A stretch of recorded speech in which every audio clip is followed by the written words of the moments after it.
కూడా ఆగస్టు 15న కలువాయి మండల ZP high స్కూల్లో బహుమతి ప్రదానాలు చేశాను. ఈ విధంగా చేసుకుంటూ వస్తున్నాను. ఇకపోతే 2022లో చెన్నైలో ఒక సంస్థ పేదవారికి సహాయం చేస్తుందన్న విషయం నాకు తెలిసిన తర్వాత నేను అక్కడికి వెళ్ళి విచారించి వారితో మాట్లాడాను. మాట్లాడిన తర్వాత వారు సంస్థ నుండి ఏ కార్యక్రమాలు చేస్తున్నారో అన్నీ నాకు వివరించారు. పెళ్ళిళ్ళకి, చావులకి, తర్వాత ఇంకేదైనా విద్యా సంబంధించి స్కూల్ ఫీజులకి, ఇటువంటి వాటన్నిటికీ ఆ సంస్థ నుండి సహాయాలు అందుబాటు అవుతున్నాయి. ఇక్కడ ఆంధ్ర వాళ్ళకు కూడా కొంతమందికి పెళ్ళిళ్ళకి కానీ, చావులకు కానీ, స్కూలు పిల్లలకు కానీ, యూనిఫామ్లకు కానీ అన్నీ ఎన్నో సహాయ సహకారాలు వాళ్ళు అందించారు. వారు సంస్థలో సభ్యత్వం చేసుకోమన్నారు. ఇట్లా మా నుండి సహాయ సహకారాలు అందాలంటే మా సంస్థలో సభ్యత్వం పొందమన్నారు. ఆ సభ్యత్వ రుసుము మాత్రం తీసుకున్నారు. మా సంస్థ నుండి ఏదైనా మా వ్యాపారాలు కానీ ఏదైనా అందుబాటు అయిందంటే మేము ఆర్థిక సహాయం కూడా చేస్తాము. అది లక్షల్లో కావచ్చు, వేలల్లో కావచ్చు, ఏదైనా కావచ్చు. మా సంస్థ బెనిఫిట్ అయిన కాడికి మా సంస్థలో ఉన్న సభ్యులకి మేము ఆర్థికంగా సాయం చేస్తామని కూడా చెప్పారు. చెప్పిన తర్వాత 2022 నుండి ఆ సంస్థలో నాకు తెలిసి నేను నా కుటుంబాన్ని ఆ సంస్థలో నేను సభ్యత్వం పొందాను.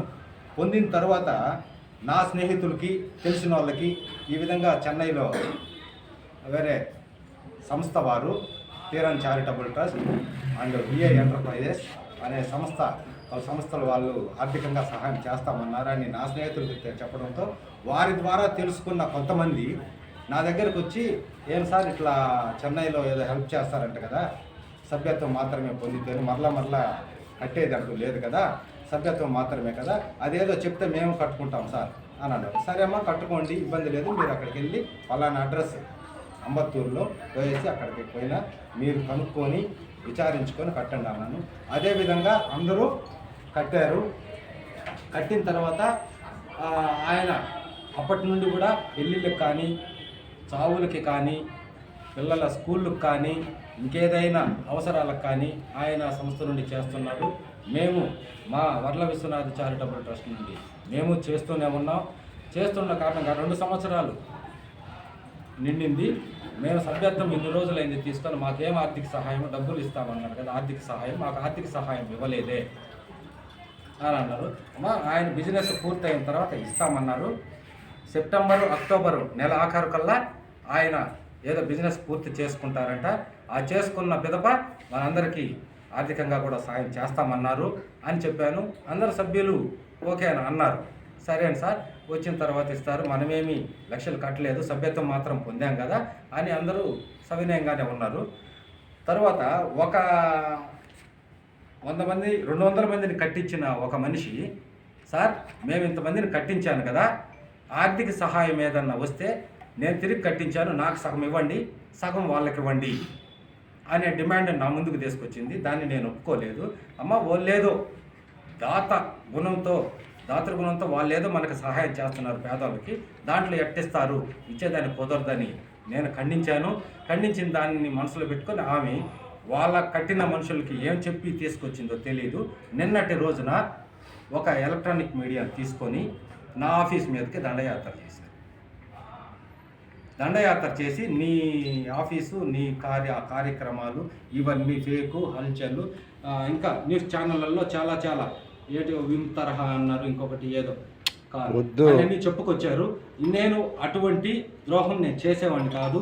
ఇప్పుడు వారు కట్టిన సభ్యత్వ రుసుము ఒకవేళ ఆ చెన్నై వారు వచ్చే నెల ఆఖరికి, పై వచ్చే నెల ఆఖరికి ఇవ్వకపోతే వారు కట్టిన సభ్యత్వ రుసుము మొత్తము నేను తిరిగి వారికి ఇచ్చేస్తాను. వారు కట్టిన ప్రతి నయా పైసా నేను వారికి ఇబ్బంది పెట్టను, వారికి నేను చెల్లిస్తాను. అతను ఒకవేళ మోసం చేశాడు అని తెలిస్తే నేనే వారికి తిరిగి చెల్లిస్తాను సభ్యత్వ రుసుము మొత్తాన్ని. అంతకు మించి ఇంకా నేను ఏ ఫ్రాడ్ చేయలేదు. నిన్న జరిగిన ఈ సోషల్ మీడియాలో వచ్చిన దానికి నేను ఎంతో మనోవేదనకు గురయ్యాను. కొద్దిగా నన్ను చూసి నేను ఏ తప్పు చేయలేదు, నా సేవా దృక్పథం, నా సేవా కార్యక్రమాలే చేస్తున్నాను. కానీ నేను ఎవరి దగ్గర నాకు ఇది చేస్తున్నాను, అది చేస్తున్నాను, నాకు అది ఇవ్వండి, ఇది ఇవ్వండి అని ఎవరిని కూడా నేను ఇవ్వలేదు, అడగలేదు. నాకు శక్తి ఉన్న వరకు నేను స్కూల్ పిల్లలకి వాటర్ బాటిల్స్, దానికి విజువల్ ప్రూఫ్స్ ఉన్నాయి. పేదవాళ్ళకి నిత్యావసర సరుకులు ఎంతోమందికి నెల్లూరు టౌన్ అన్ని మండలాలలో ఇచ్చాను, దానికి విజువల్ ప్రూఫ్స్ ఉన్నాయి. తర్వాత ఆరోగ్య పరిస్థితి బాగలేని పేద ప్రజలకు మందుల పంపిణీ నెలసరి ఒక్క మనిషి నా దగ్గర 50 రూపాయల సభ్యత్వం తీసుకున్న 4వ రోజు వచ్చి 6,000 రూపాయల మెడిసిన్ ప్రిస్క్రిప్షన్ తీసుకొచ్చి ఇచ్చారు. సార్ నాకు ఓపెన్ హార్ట్ సర్జరీ అయింది, నాకు మందులు కావాలి సార్, స్తోమత లేదన్న. ఈ 6,000 రూపాయలకి నేను మందులు తెచ్చి మరుసటి రోజే నేను ఇచ్చాను. ఆ విజువల్స్ చూపించండి. ఉన్నాయి సార్, చూపించండి. దాని మెడిసిన్ తీసుకొచ్చి అన్నీ ఇచ్చాను. కానీ ఈ విధంగా జరిగిన దానికి నేను అది కాదండి, ఇప్పుడు మీకు ఆ చెన్నై వాళ్ళ సభ్యత్వానికి మీకు ఎటువంటి సంబంధం ఉందా లేదా? లేదు. మీరే కట్టించామంటున్నారు కదా. ఇప్పుడు నాకు తెలిసిన విషయము ఎదురు వారికి చెప్పాను సార్, తెలిసిన వారికి. సార్ మీరు చెప్పింది నిజమేనా అని అడిగారు.